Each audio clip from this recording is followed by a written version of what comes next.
इस दुनिया में ऐसे बहुत से लोग हैं जो संपत्ति को ही सबसे बड़ा धन मानते हैं, लेकिन वास्तव में देखा जाए तो ऐसा बिल्कुल नहीं, क्योंकि मानवता सबसे बड़ा धन माना जाता है। जिस मनुष्य के अंदर इंसानियत, दया का भाव होता है, वो अक्सर एक दूसरे की मदद करते हैं। ऐसा माना जाता है कि मनुष्य का जन्म दूसरे की मदद करने के लिए ही हुआ है। इसलिए हमें अपना अनमोल जीवन में दूसरों की मदद अवश्य करनी चाहिए। अगर आप निस्वार्थ भाव से किसी की मदद करते हैं तो इसका फल भगवान अवश्य देता है, फिर चाहे वो किसी भी रूप में क्यों न हो।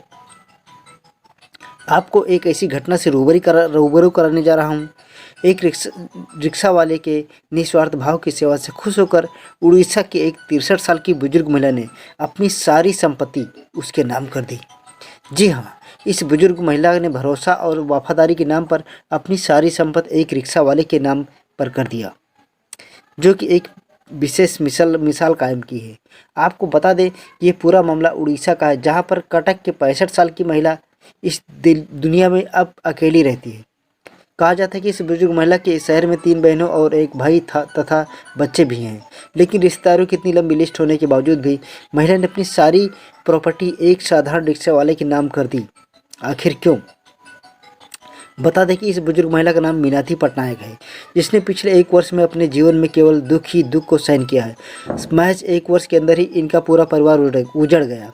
इस बुजुर्ग महिला के पति का नाम कृष्ण कुमार था, जिनकी कैंसर से पिछले वर्ष मृत्यु हो गई थी।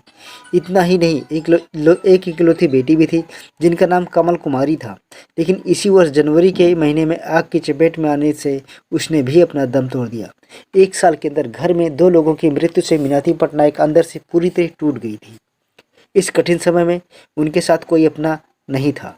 उस दौरान बुधा नाम का एक रिक्शा वाला, उसका परिवार मीनाथी पटनायक के साथ खड़ा रहा। इस कठिन परिस्थितियों में रिक्शा वाले ने इस महिला का पूरा साथ दिया।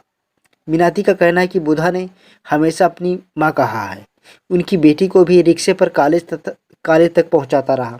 इतना ही नहीं, बुधा उनके मकान में साल 1994 से किराए पर रहता था। मीनाथी का कहना है कि इतने वर्षों में बुधा उनके परिवार का एक हिस्सा बन चुका है।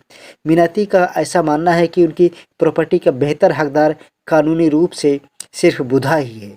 मीनाथी ने अपना 3 मंजिला मकान और 300 ग्राम सोने के गहने बुधा के नाम कर दिए हैं, जिसकी कीमत लगभग करोड़ों रुपये है। मीनाथी की महानता और दरियादिली की तारीफ आज पूरा देश कर रहा है। ये पूरी कहानी जानने के बाद बहुत से लोग भावुक हो रहे हैं।